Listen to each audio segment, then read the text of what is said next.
오늘의 말씀입니다. 오늘의 말씀, 우리 시편 18편 1절 말씀만 함께 봉독해 올리도록 하겠습니다. 시편 18편 1절 말씀입니다. 우리 같이 함께 봉독해 올립니다.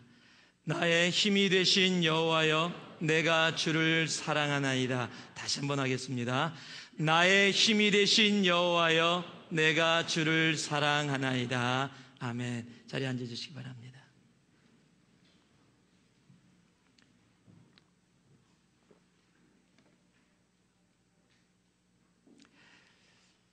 제가 어렸을 때 함께 이 마을의 동네 아이들하고 함께 놀았던 많은 놀이들이 있습니다. 그 중에 하나가, 제가 자랄 때는 집 동네에 공사장들이 참 많았습니다. 그래서 그 공사판에는 모래들이 많이 쌓여 있었습니다. 그래서 그 모래판에 들어가서 손을 모래에다가 탁 담그고 막 위에다가 모래를 얹습니다. 그리고 거기다가 집을 짓습니다. 두꺼봐 헌집 죽게 새집 다오. 기억하시는지 모르겠습니다. 동네가 달랐나요? 거기는 공사가 별로 없었던 동네셨는지 모르겠는데, 그런 모래더미에서 뒹굴면서 어린 시절을 보냈습니다.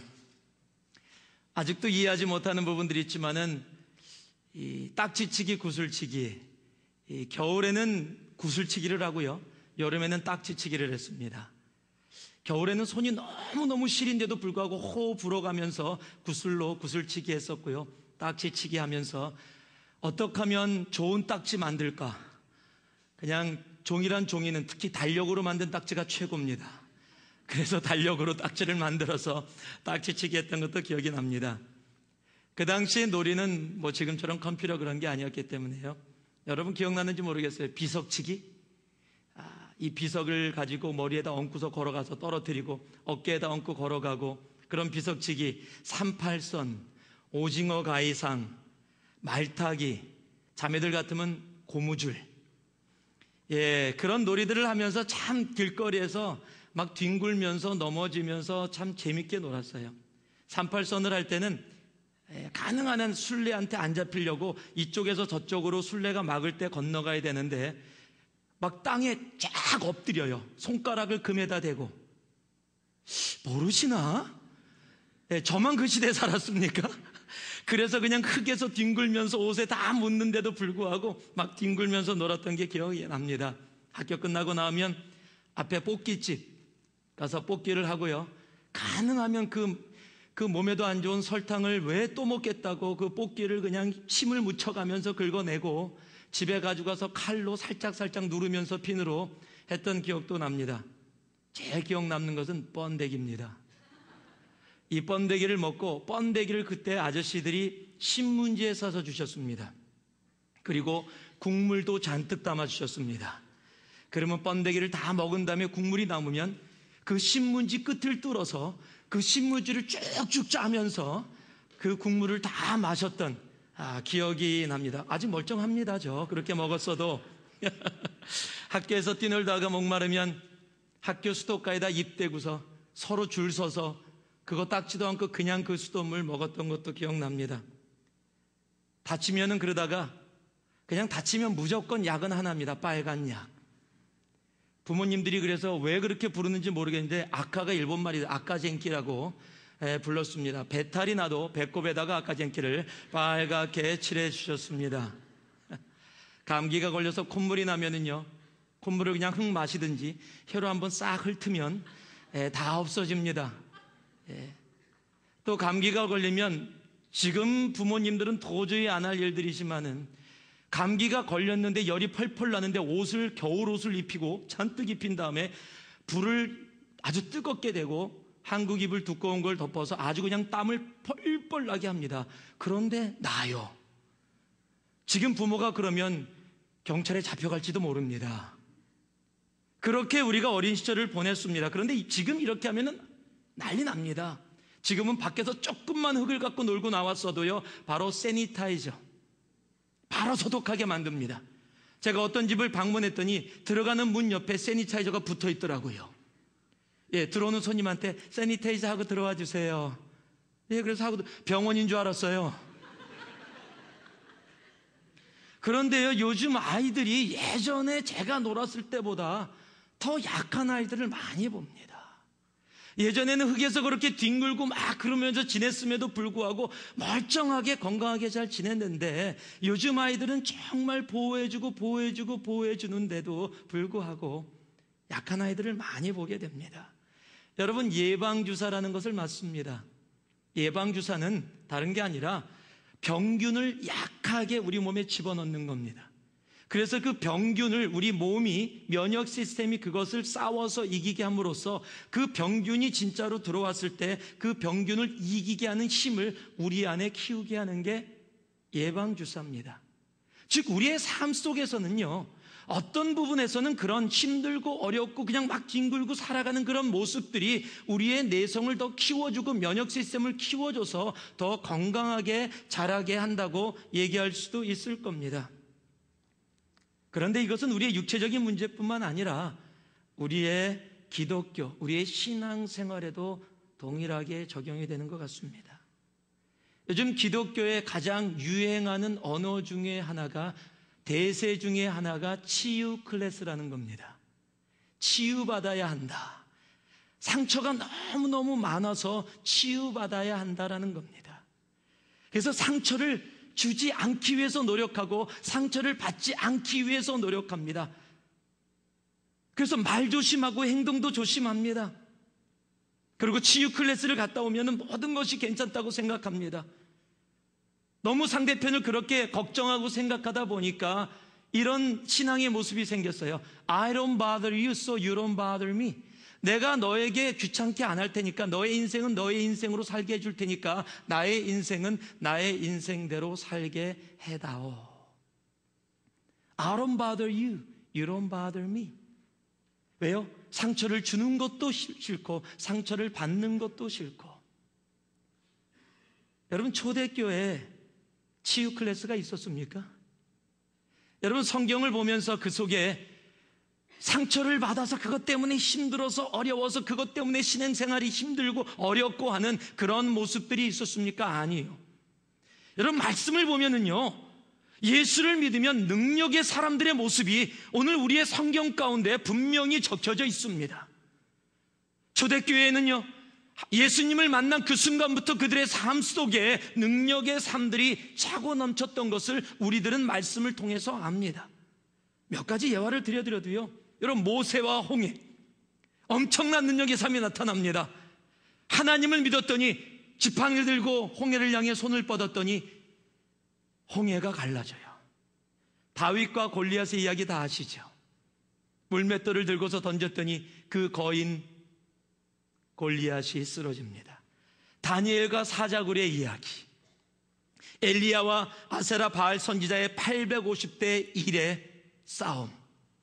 여러분, 그 모든 곳에서 정말 이겨냈던, 너무도 엄청났던 귀하고 아름다운 예수를 믿는 사람들 안에 있는 그 능력의 삶이 성경에 적혀 있는데, 우리들의 삶은요, 매 순간순간마다 영적으로 세니타이저 바르지 않으면 큰일 나는 것 같은, 영적인 세니타이저를 내 삶에 적용하지 않으면은, 그러면은 우리의 삶은 꼭 병이 들어서 금방 죽을 수밖에 없다고 느껴지는 그런 나약한 삶의, 나약한 크리스찬의 삶을 살아가고 있는 모습들을 우리는 종종 보게 되는 겁니다.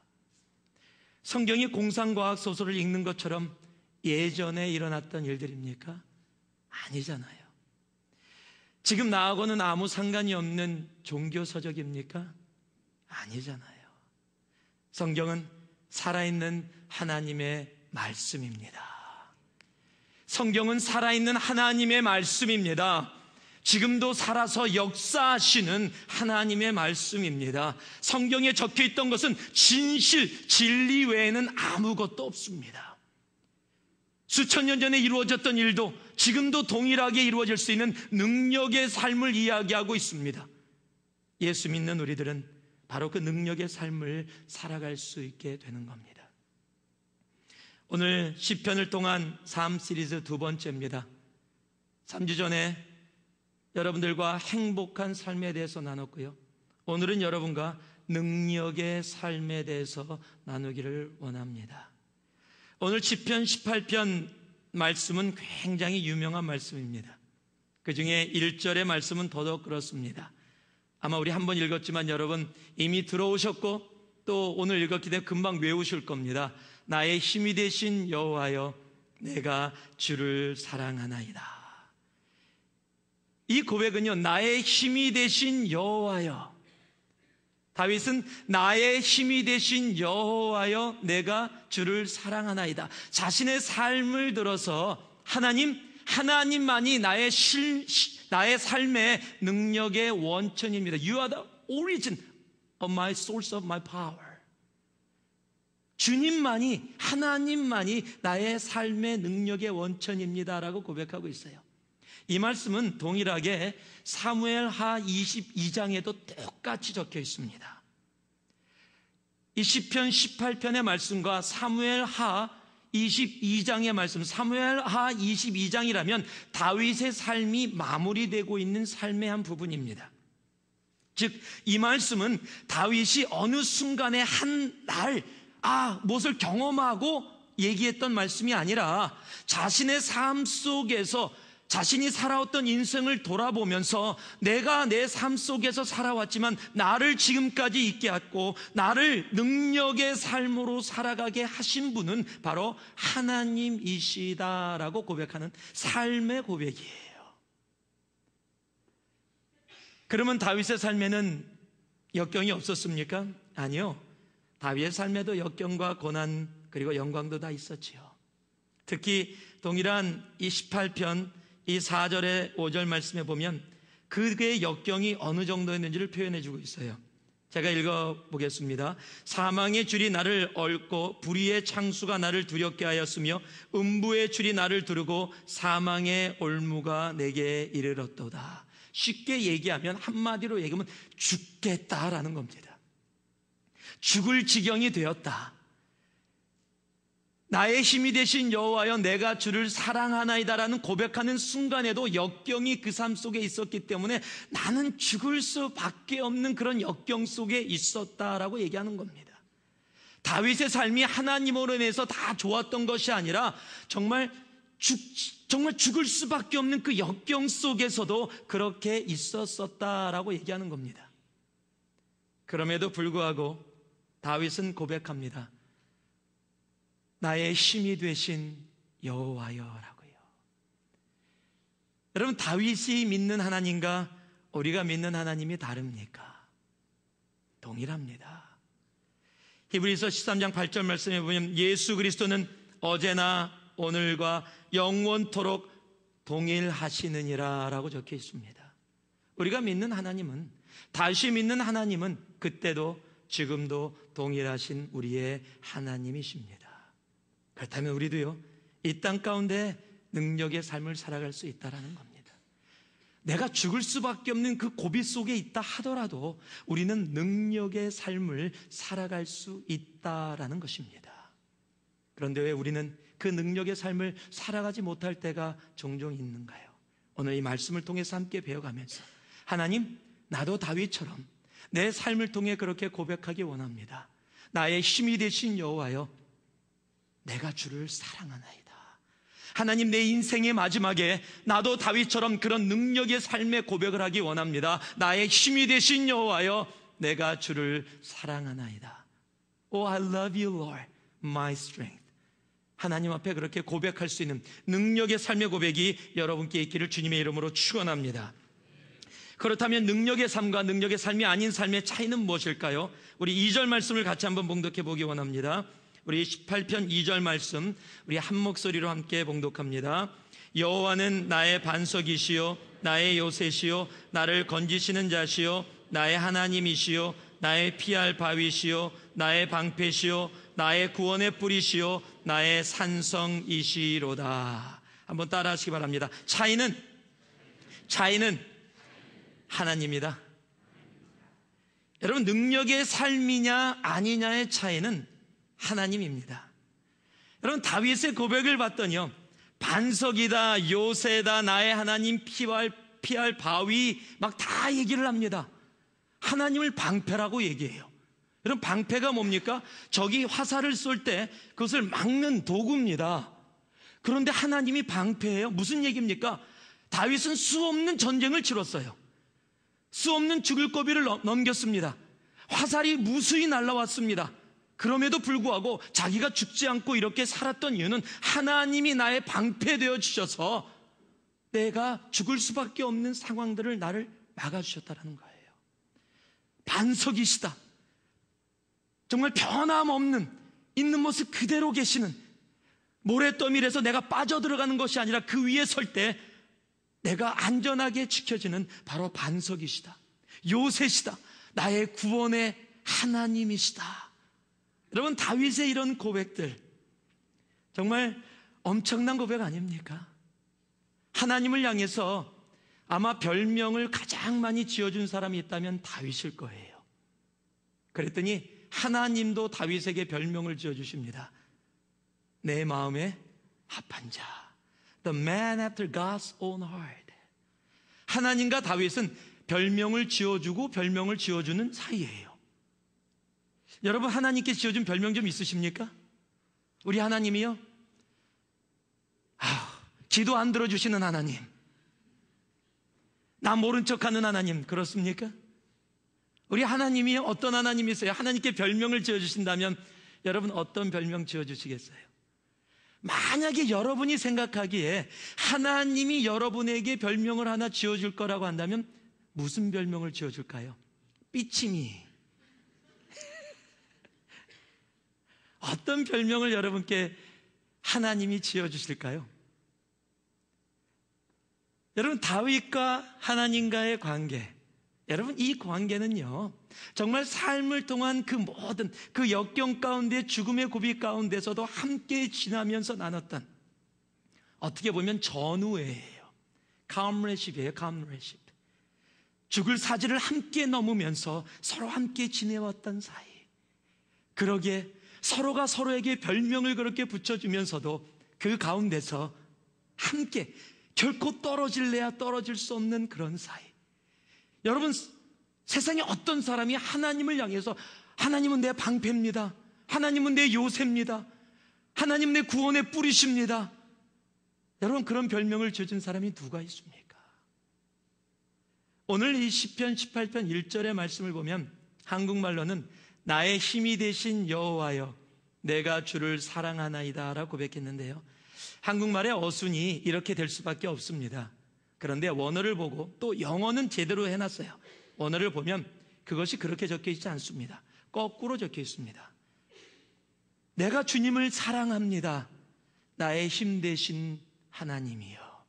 원래 그것이 원어가 적혀 있는 순서입니다. I love you, Lord, my strength.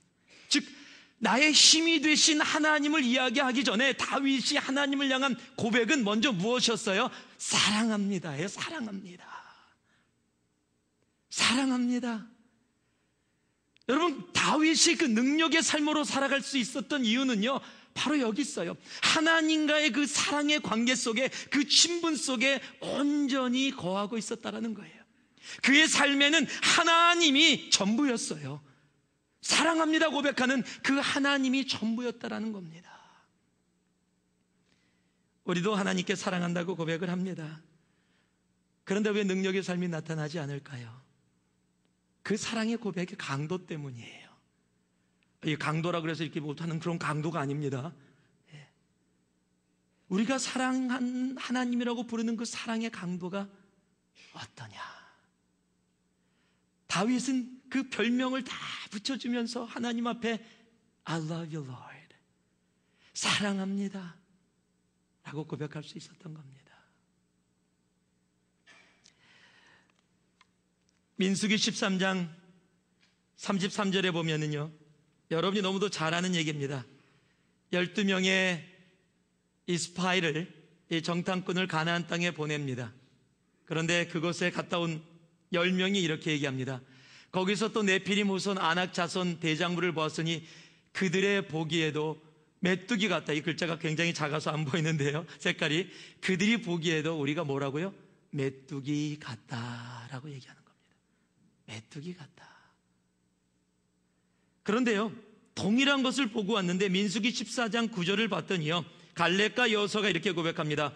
그들은 우리의 밥이다. 그들의 보호자는 그들에게서 떠났고 여호와는 우리와 함께 하신다라고 고백하는 겁니다. 똑같은 상황을 보고 왔는데 한 그룹은 우리가 메뚜기 같다. 한 그룹은 그들은 우리의 밥이다. 왜 이렇게 갈라졌어요? 차이가 뭐예요? 차이는 하나님이에요. 10명의 정탐꾼도 하나님을 믿는다는 이스라엘 백성 속에 들어가 있었지만 그들은 하나님을 사랑합니다라는 하나님의 그 개념 속에 그 속에 들어가 있지 못했던 거예요. 그러니까 누가 보였어요? 네피림 자손, 아낙 자손, 거인들이 보인 겁니다. 그러니까 자기가 메뚜기 같은 거예요. 그런데 갈렙과 여호수아는 똑같은 상황을 봤습니다. 그리고 그들이 거인인 것도 봤습니다. 그런데도 불구하고 뭐라고 고백해요? 밥이다. 우리의 밥이다. 하나님이 밥을 많이 준비해 주셨다. 먹고 배부르자. 왜 그렇게 고백할 수 있었어요? 그들의 하나님은 떠났고 우리의 하나님은 우리와 함께 하신다. 차이가 뭐예요? 하나님이에요. 그 차이가 가나안 땅을 들어가게 했고 가나안 땅을 못 들어가게 했습니다. 그 차이가 능력의 삶을 살게 했고 능력의 삶을 살지 못하게 한 겁니다. 차이는 하나님이에요. 출애굽기 12장 29절에서 30절을 제가 한번 읽어드리겠습니다. 밤중에 여호와께서 애굽 땅에서 처음 난 것 곧 위에 앉은 바로의 장자로부터 옥에 갇힌 사람의 장자까지와 생축에 처음 난 것을 다 치심해 그 밤에 바로와 그 모든 신하와 모든 애굽 사람이 일어나고 애굽에 큰 오곡이 있었으니 이는 그날에 사망치 아니한 집이 하나도 없었음이더라. 이 이야기가 뭐냐면 하나님이 이스라엘 백성들을 출애굽시키시면서 10가지의 재앙을 내리시는데 그 10가지 재앙 중에 마지막 재앙, 장자를 치시는 재앙입니다. 그런데 뭐라고 기록해 놓으셨냐면 바로의 아들부터 옥에 갇힌 사람들의 아들, 생축의 이 첫 번째 난 것까지 다 하나님께서 다 치셨다라고 얘기합니다. 즉 바로의 아들이면 왕자입니다. 감옥에 갇힌 사람의 아들이면 아마 역적이거나 노예거나 뭐 이런 사람들의 아들일 거예요. 그리고 짐승은 짐승입니다. 그런데 이 레벨을 같이 놨어요. 전부 다 따로 놓지 않았습니다. 세상은요 바로의 아들과 짐승의 그 첫 번째 난 이 새끼, 이 새끼라는 말을 쓰려니까 좀 그런데 이 새끼하고 비교가 되겠습니까? 그냥 보통 사람의 자녀하고도 비교가 안 되는데 짐승의 새끼하고 바로의 왕자하고 같은 레벨이에요. 그리고 같은 심판을 받았습니다. 세상은 따르게 보는데 하나님은 같게 봤어요. 다른 것이 하나도 없다라는 겁니다. 그런데 다른 그룹이 하나 있었어요. 그 그룹이 어떤 그룹이에요? 이스라엘이라는 그룹이에요. 모든 첫 번째 태어난 것이 다 죽었는데 이스라엘의 첫 번째 태어난 아들은 한 명도, 아니 그곳에 있었던 짐승까지도 하나도 죽지 않았다라는 사실이에요. 차이가 뭡니까? 하나님이에요. 차이가 하나님이라는 겁니다. 세상은 바로의 아들과 짐승의 새끼를 비교할 수 없을 정도로 다르다고 생각하지만 하나님 눈에는 같아요. 다름이 뭡니까? 하나님이 있느냐 없느냐의 문제라는 거예요. 지지난주 금요일 날 여러분 오신 분들은 아시지만 이지선 자매가 이곳에서 금요일 저녁 때 간증 집회를 했습니다. 1시간의 짧은 시간 동안 그가 간증을 하면서 정말로 힘들고 어려웠던 자신의 삶을 나누면서도 참 담담하게 웃으면서 나눴습니다.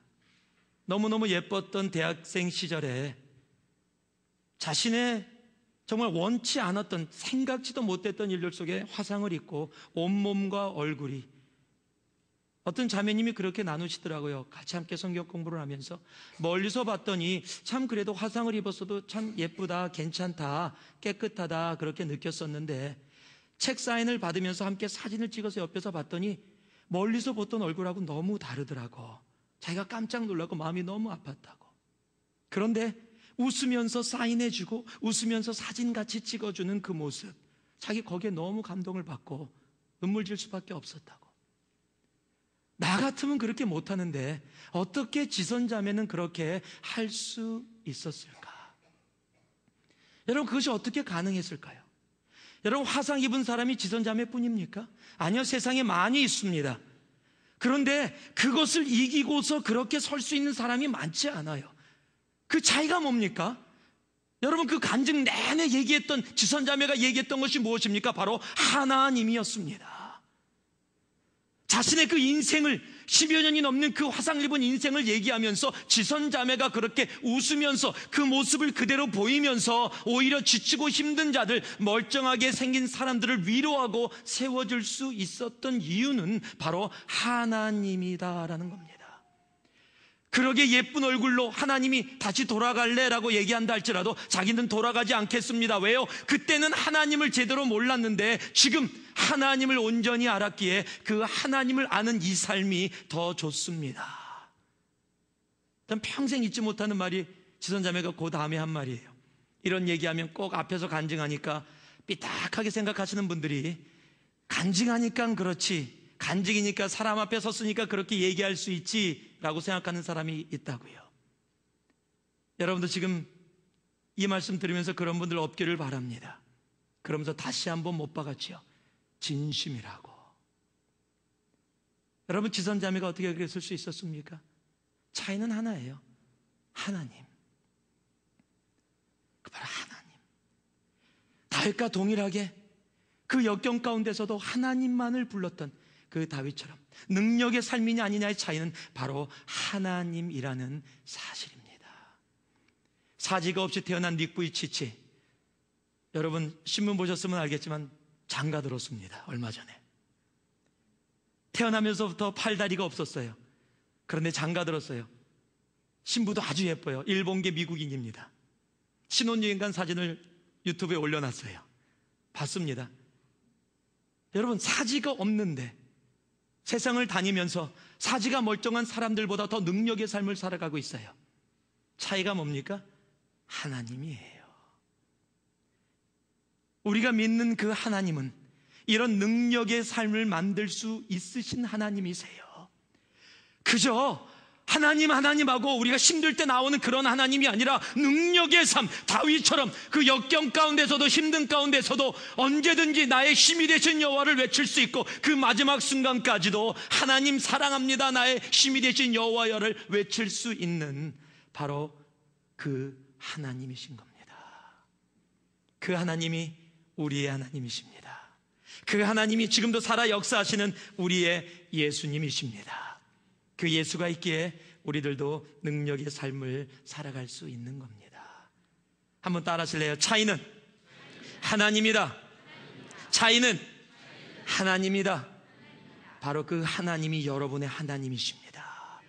그 하나님 때문에 여러분도 죽음의 골짜기에서도 능력의 삶을 살아갈 수 있게 되는 겁니다. 두 번째는 17절 말씀입니다. 한번 같이 봉독해 하겠습니다. 시작. 나를 강한 원수와 미워하는 자에게서 건지셨으며 저희는 나보다 힘센 영고로다. 한번 따라 하실래요? 차이는 내려놓습니다. 사람들은 언제나 자기 이야기를 할 때 조금 과장해서 얘기하기를 좋아합니다. 자존심 때문입니다. 남들에게 부족한 모습을 보이고 싶지 않은 것이 사람들의 모습입니다. 막 얘기하다 보면요, 꼭 그런 이 농담 같은 얘기 있죠. 코피가 터지고 눈이 멍이 들어서 확 왔더니 걱정하지 마, 20명하고 싸웠어. 예, 자기 팀이 20명이었어요. 예, 그런데 예, 과장하는 거죠. 북한 같으면 어떻습니까? 거기는 태어나면 다 백두산의 아들이래요. 전부 다 과장합니다. 이번에 북한이 김일성 탄생 100주년 하면서 미사일, 대륙간 탄도 미사일을 발표했습니다. 신문에 다 찍혔어요. 그래서 큰 차에 정말로 이 북한에서 쏴서 이 미국 땅에 도달할 수 있는 그런 대륙간 탄도 미사일을 개발해 갖고 했다고 쫙 처음으로 100주년 이 퍼레이드를 하는데 보였어요. 그런데 외신들이 가서 사진을 찍고 나중에 조사해 보니까 이게 뭔가 좀 다르대요. 지금 외신들이 의심하는 이유가 뭐냐면은 탄도미사일이라면 굉장히 정밀해야 하고 처음부터 끝까지 하나도 오차가 없이 동일해야 하는데 미사일이 똑같은 미사일이 가는데 부분마다 조금 다르대요. 꼭 종이를 붙여서 페인트 칠한 것 같은, 그래서 뭐라 그냥 껍데기다, 알맹이가 없다.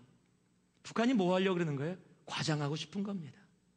사람들의 모습이 그런 거예요. 우리는 나 자신을 더 과장해서 표현하고 싶어요.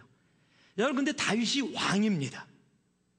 다윗이 왕인데 지금 이 시를 쓰면서요, 이 시를 쓰는 것은 혼자만 갖고 있는 것이 아니라 모든 사람이 알 수 있는 거예요.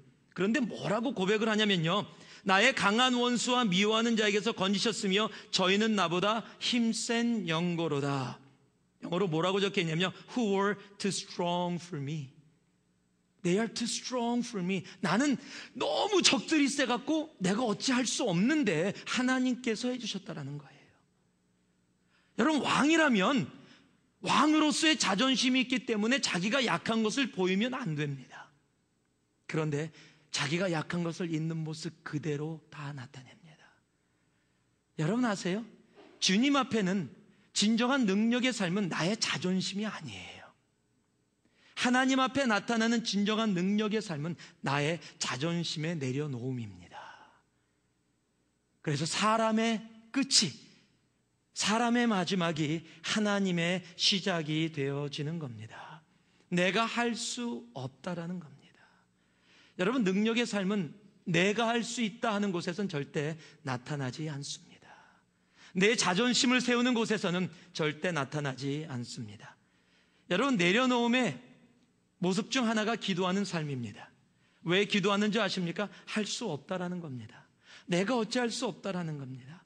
나를 통해서 애가 태어났는데 이 애를 내가 어찌할 수 없다라는 겁니다. 내가 열심히 사업을 했는데 내가 어찌할 수 없다라는 겁니다. 내가 열심히 관계의 문제를 풀어보려고 했는데 내가 어찌할 수 없다라는 겁니다. 내가 어찌할 수 없는 상황, 그러기에 주님 앞에 나와 하나님, 나는 할 수 없습니다. 나는 할 수 없습니다. 그 내려놓음의 한 모습이 바로 주님 앞에 기도하는 모습입니다.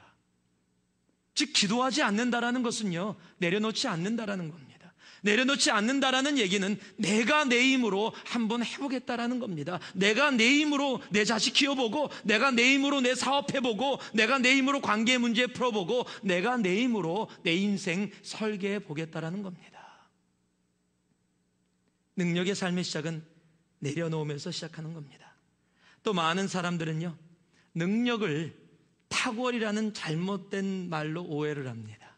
능력의 삶은 탁월의 삶이다. 남들보다 뛰어난 삶이다. 그렇지 않습니다. 능력의 삶은 탁월의 삶이 아니라 능력의 삶은 초월의 삶입니다. 무엇이냐고요? 나를 뛰어넘는 겁니다. 세상의 가치를 뛰어넘는 겁니다. 세상은 남들보다 뛰어난 것을 능력이라고 얘기하는데 하나님은요, 내가 남들보다 뛰어났냐 뛰어나지 못하느냐, 내가 남들보다 잘났느냐 잘났지 못하느냐, 내가 남들보다 잘 사냐 잘 사지 못하느냐, 내가 남들보다 똑똑하냐 똑똑하지 않느냐의 그 가치를 뛰어넘는 것, 그것을 능력이라고 얘기하는 겁니다. 그게 초월이에요. 하나님은요, 바로 초월의 삶을 살으라고 하는 거지 탁월의 삶을 살라고 얘기하는 것이 아닙니다. 여러분, 자녀들을요 키울 때 초월의 삶을 살 수 있게 키워야지 탁월의 삶을 살 수 있게 키우면 안 되는 거예요. 여러분, 왠지 아십니까? 하버드나 한국의 똑똑한 학교 보면요, 가끔 가다가 신문에 나와요. 또 자살. 공부 정말 잘 시켜서 하버드, 예일, 한국의 서울대학교 갈 수 있는 데 보내면 똑똑한 사람들입니다. 그런데 자살해. 왜 그런 일들이 벌어집니까? 제가 아는요, 이 가정은 이 자녀가 정말 유명한 학교에 갔습니다. 그런데 울면서 자살하겠다고 엄마한테 전화가 왔대요. 엄마가 깜짝 놀라서 제가 아는 목사님한테 이 상담을 온 겁니다. 얘기하는 겁니다. 이유는 뭐냐면 올해를 받다가 몸이 좀 아프고 제대로 못해서 B를 받은 거예요. 감당이 안 되는 겁니다. 저 같은 경우는 D 받다가 C만 받아도 잔치를 벌일 수 있는데 A 받다가 B 받았다고, B 받아도 너무 기뻐할 사람들 여기 많은데 A 받았다가 B 받았다고 자기 죽겠다고. 왜 그런 일들이 벌어집니까? 여러분, 능력의 삶을, 주 안에서 능력의 삶을 초월이 아닌 탁월로 가르쳤기 때문에 그래요. 남들보다 뛰어난 것이 능력이다라고 잘못 가르쳤기 때문에 그래요. 남들보다 뛰어난 것이 능력이 아닙니다. 남들보다 뛰어나느냐 뛰어나지 못하느냐, 잘났냐 못났느냐, 그 자체를 뛰어넘는 것이 능력이에요. 그 능력의 삶 속에 하나님께서 우리를 온전히 능력의 삶으로 살게 하시는 거예요. 여러분, 이 자녀를 가르치시겠다면요, 탁월로 가르치지 마세요. 그러면 견디지를 못합니다. 그런데 초월로 가르치세요. 그러면 다 당당히 섭니다. 또 너무 그렇게 가르쳤던 부모님이 계신다 그러더라고요. 전부 다 이 가가 뭐 그렇게 받았는데 체육만 미를 받았대요. 그랬더니 한 부모님이 그러더래요. 애를 보면서 너무 한 과목만 집중하지 마라. 그러나 여러분, 초월한 삶을 가리키는 것이 능력의 삶입니다. 들어서심이라는 책에 이 안찬호 선교사님이 쓰신 들어쓰심이라는 책이 있습니다. 그것에 그분의 한 예화가 나옵니다. 이분은 아프리카 선교사님이십니다. 마사이 이 부족 지역에서 하는데, 그곳의 국회의원이 이분이 교회를 세우고 또 너무 가난하게 사니까 다른 곳에서 도매로 물건을 구입해 갖고 사람들에게 원가로 그대로 하나도 남기지 않고 그대로 이 분배를 해줬습니다. 팔았습니다. 그러니까 싸게, 여기서 하면은 이 너무 부정부패가 많아서 비싸게 하는 걸 자기가 대량으로 구입해서 똑같은 물건을 싸게 파니까 아마 국회의원이 자기 이익을 못 보니까 화가 났는지 이 선교사님을 고소를 했습니다. 이 사람이 비즈니스를 해서 지금 마사이 부족 이 사람들에게 탈취하고 부당 이익을 막 가져가고 있다. 그렇기 때문에 이 사람은 쫓아내야 된다 하고 고소를 했고, 정부에서 그것을 받아들여서 추방명령이 나온 겁니다. 이 안 선교사님이 그래서 추방명령에 이제 법정에 서게 된 거예요. 그러고서 지금 그 국회의원이라는 사람이 막 얘기를 한 겁니다. 이래서 이 사람은 쫓아내야 됩니다. 나쁜 사람입니다. 그리고 이제 자기가 변론할 기회가 됐습니다. 변론할 기회가 돼서 딱 서서 영어로 해야 되는데, 그 영어로 서로 이제 나누니까 외국이니까 영어로 하는데, 영어를 몇 마디 했는데 갑자기 한 직원이 멈추더래요. 잠깐 그러면서 그러더래요. 자기는 할아버지가 영어를 해도 알아듣고 할머니가 영어를 해도 알아듣고 어린아이가 영어로 해도 알아듣는데, 이 안 선교사라는 사람이 하는 영어는 도저히 한마디도 못 알아듣겠다. 이렇게 한마디도 못 알아듣는 영어로 비즈니스를 한다는 건 불가능하다. 이 사람은 비즈니스 할 수 없는 사람이다. 그리고 내가 이 사람 뒷조사를 해봤더니 학교도 세우고 병원도 세우고 좋은 일 많이 하더라. 이 사람은 비즈니스 할 수 있는 사람이 아니다. 그러니까 이 사람 그냥 놔두자. 그래서 그냥 놔두게 됐대요. 영어 발음이 너무 나빠서 선교지에서 안 쫓겨났어요. 여러분, 이게 능력이에요. 영어를 너무 잘해서 막 설명했더니, 거봐요, 이 사람은 저렇게 똑똑한 사람인데 분명히 이 무식한 우리 아프리카 사람들, 공부 못한 사람들 얕보고서 분명히 탈취했을 겁니다. 부당히 가졌을 겁니다. 그렇게 될지 몰라요. 그런데 영어를 한마디도 못해서 발음이 너무 나빠서, 그래서 영어 발음 나쁘신 분들 걱정하지 마세요. 괜찮아요. 능력의 삶이 바로 거기에 있는 겁니다. 탁월이 아니에요. 초월이에요. 내가 남들보다 잘나야 능력의 삶이 아니라, 내가 남들보다 못났다고 하더라도, 내가 못났다라는 그 상황에 머무는 것이 아니라 그것을 뛰어넘는 것, 하나님 때문에 그것을 뛰어넘는 것, 바로 그것이 능력의 삶의 시작인 겁니다. 그 능력의 삶을 살 수 있기를 바랍니다.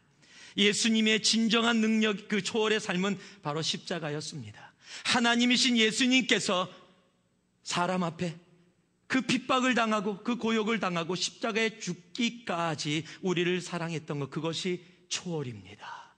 하나님이신 예수님이 만약 우리의 삶 속에 진정한 초월의 그 능력의 고백이 있다면 바로 갈라디아서 2장 20절의 고백일 겁니다. 내가 그리스도와 함께 십자가에 못 박혔나니 그런즉 이제는 내가 산 것이 아니요 오직 내 안에 그리스도께서 사신 것이라. 이제 내가 육체 가운데 사는 것은 나를 사랑하사 나를 위하여 자기 몸을 버리신 하나님의 아들을 믿는 믿음 안에서 사는 것이라. 여러분, 진정한 초월의 고백, 바로 능력의 고백이 이것일 것입니다. 여러분, 능력의 삶을 살아갈 수 있기를 바랍니다. 그 능력의 삶과 능력이 없는 삶의 차이는 바로 내려놓음에 있는 겁니다. 잘나고 못나고가 아닙니다. 내 자존심이 아닙니다. 하나님은 고린도전서 1장 27절에 약한 자를 들어서 강한 자를 부끄럽게 하시며 라고 얘기하십니다. 무엇을 얘기하는 겁니다? 이게 능력의 삶이라는 거예요. 세상은 강하다고 하는데 그 강함은 하나님은 상관없습니다. 내려놓은 자, 약한 자, 어린 자, 힘이 없다라고 생각하는 자, 핍박받는 자를 들어서 하나님은 이 세상이 얘기하는 강한 자라는 능력의 삶이라는 세상의 그 개념을 부순다는 겁니다. 그리고 진정한 하나님의 능력의 삶으로 여러분을 인도해 주실 것입니다. 마지막으로요, 세 번째, 우리 말씀 같이 한번 읽겠습니다. 29절 말씀입니다.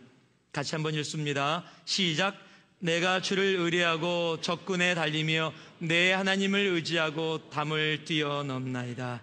한번 따라 하실래요? 차이는 도전이다. 여러분, 홈런한 행크 아론, 이 야구를 좋아하시는 분들은 아실 겁니다. 미국의 홈런한 행크 아론, 또 홈런한 그러면은 베이비 루스를 여러분들이 아실 겁니다.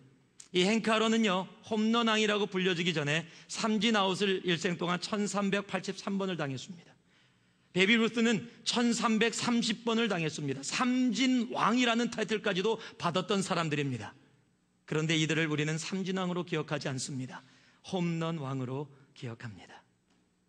무엇입니까? 많은 사람들이요, 삼진 당하는 것을 창피하게 생각하고 부끄럽게 생각해요. 그런데 행크 아론과 베이비 루스는 배트박스에 써서 치면서 헛스윙을 해서 삼진을 당했다는 겁니다. 얼마나 창피한지 아십니까? 저도 삼진 당해봤습니다. 아이들 말로 죄송합니다, 정말 쪽팔려요. 정말 창피합니다. 헛스윙 할 때, 그것도 저는 소프트볼 하느라고 앞에서 여자가 천천히 던져준 공을, 그것도 직선으로 빨리 오는 공도 아니고 포물선을 그리면서 천천히 오는 이만한 공을 헛스윙 해갖고 삼진을 당했을 때 그 창피함, 바로 배트 놓고 저쪽 딴 곳에 화장실 갔다 온다고 갔다 왔어요. 여러분, 삼진 당하면 창피합니다. 그런데 행크 아론과 베이비 루스는 그 배트박스에 써서 삼진왕이라는 불명예의 타이틀을 받았음에도 불구하고 우리는 그들을 삼진왕이라고 기억하지 않고 홈런왕으로 기억합니다. 배트박스에 섰다라는 사실입니다. 여러분, 많은 사람들이요, 삼진 당하지 않은 것을 자랑합니다. 왜요? 배트박스에 안 섰으니까요. 그런데 홈런도 칠 수가 없습니다. 왜요? 배트박스에 쓰지 않으면 홈런을 칠 수 있는 기회조차 없습니다. 마태복음 14장 28절에서 29절의 말씀이 이렇습니다. 베드로가 대답하여 가로되 주여, 만일 주시어든 나를 명하여 물 위로 오라 하소서 한데 오라 하시니 베드로가 배에서 내려 물 위로 걸어서 예수께로 가되. 여러분, 베드로를 우리가 기억할 때 이 마태복음 14장 얘기를 통해서 보통 베드로가 물에 빠졌다라는 걸 얘기합니다. 예, 물에 빠졌습니다. 맞습니다. 그런데 물 위를 걸었던 사람도 베드로라는 사실입니다. 배에서 나오지 않으면 물에 안 빠집니다. 다른 제자들이 그랬을까요? 아이고, 거봐, 잘난 척 하다가 물에 빠져서 예수님한테 혼나고 물에 빠져서 허우적거려서 주님 살려주세요. 그리고 예수님한테 꾸중까지 들었어요. 믿음이 작은 자여 어찌하여 의심하였느냐. 다른 제자들은 아유, 손 안 들은 게 다행이다. 나도 하고 싶었는데 안 한 게 다행이다. 아니면 물에 빠져서 죽을 뻔했다. 주님한테 혼날 뻔했다. 안 한 내가 더 똑똑하다? 아니요. 베드로는 물에 빠졌을지 몰라도요, 물 위를 걸었다라는 사실이에요. 누가 물 위를 걸어봤습니까? 어떤 사람이 걸어봤습니까? 아무도 없어요. 베드로밖에 없어요. 여러분, 능력의 삶의 차이는요, 내가 배 안에 있느냐의 문제가 아니에요. 내가 배트박스에 안 서느냐의 문제가 아니에요. 배 밖으로 나와야 하고 배트박스에 서서 내가 헛스윙을 하더라도 휘둘릴 줄 아는 도전이 있어야 능력의 삶을 살 수 있는 겁니다. 오늘 다윗의 말씀이 무엇을 얘기하고 있어요? 내가 주를 의뢰하고 적군에 달리며, 영어로는요, I can advance against the troop. 내가 적들을 향해서 달려가며 하나님을 의지하고 담을 뛰어넘나이다. 나는 약해서 they are strong. 나는 감당할 수 없음에도 불구하고 그 감당할 수 없는 적을 향해서 달려가겠다는 거예요. 도전하겠다는 겁니다. 여러분, 능력의 삶의 차이는 도전입니다. 도전하세요. 왜 머물러 계세요? 골리앗 앞에 아무도 서지 않았어요. 그런데 조그만 소년 다윗이 섰습니다. 골리앗한테 다 죽을 거라 그랬습니다. 그런데 골리앗을 넘어뜨렸습니다. 일단 서봐야 쓰러뜨리던 내가 쓰러지던 알 것 아닙니까? 도전은 안 보이는 미래의 결과를 향한 믿음으로 나아가는 것이 도전입니다. 토미 테너라는 작가가 있습니다. 미국에. 그 사람이 쓴 책 중에 하나님의 굶주린 예배자라는 책이 있습니다. 거기에 이런 글이 적혀 있습니다. 제가 그대로 읽어드릴게요. 우리는 지금 현상 유지 상태로 생기 없이 발걸음을 떼는 교회에 만족하고 있다. 나는 교회가 그런 식으로 되어가는 게 못마땅하다. 나는 그 이상을 원한다. 만일 당신이 당신을 초월한 어떤 것, 오늘날 교회에서 들을 수 없는 어떤 것에 대한 소식을 듣기를 갈망한다면 당신은 하나님께 굶주린 예배자이다. 여러분, 교회를 오면서도요, 그냥 오지 마세요. 정말 갈망하세요. 현상 유지에 만족하지 마세요. 여러분, 내 인생에 아웃을 당하느냐 아웃을 당하지 않느냐, 그래서 아웃을 안 당하는 게 그게 능력의 삶이 아닙니다. 아웃을 당하더라도 내가 풀스윙을 할 줄 아는 것이, 그것이 능력의 삶입니다. 그러다 보면 홈런을 치는 겁니다. 그러다 보면 나는 삼진을 무수히 당했음에도 불구하고, 홈런보다 삼진을 더 많이 당했는데도 사람들은 무엇으로 기억해요? 홈런 왕으로 기억해 주는 겁니다. 여러분, 그것이 능력의 삶이에요. 나는 배에서 안 나가서 물에 안 빠졌지. 여러분, 그것이 여러분의 만족이십니까? 아니면 그러면 안 돼요. 도전하세요. 물 밖으로 나와서 물에 빠지더라도 한 발짝이라도 걸어보세요. 무리를 걸었던 그 경험, 하나님이 나로 하여금 무리를 걷게 했던 그 경험은 평생 잊혀지지 않는 내 삶에, 내 가슴에 각인되어 있을 겁니다. 도전하세요. 다음 주에 저희가 선교를 갑니다. 제가 선교 얘기만 하면 전부 다 이렇게 눈을 옆으로 돌리십니다. 가능한 한 안 마주치시려고 노력하십니다. 선교 가본 적이 없습니다. 어떤지도 모릅니다. 여러분, 도전해 보세요. 휴가가 될지, 돈이 될지, 그 많은 돈을 들여서 거기 가는 게 좋을지 안 좋을지 가보세요. 또 한 번 갔다가 그거로도 하지 마세요. 한 번 배트박스에 섰다가 헛스윙 해갖고 삼진 당했다. 거봐, 안 선다 그랬잖아. 여러분, 그겁니까? 제가 말씀드렸죠. 1338번 1383번 아웃당했다고. 계속 쓰라는 겁니다. 계속 도전하세요. 그 도전의 삶이 능력의 삶입니다. 포기하지 마세요. 비록 물에 빠지는 값을 지불하더라도 도전하시기 바랍니다. 사자굴에 들어가는, 그래서 죽을냐 죽지 않느냐의 삶 속에 들어가더라도 도전하시기 바랍니다.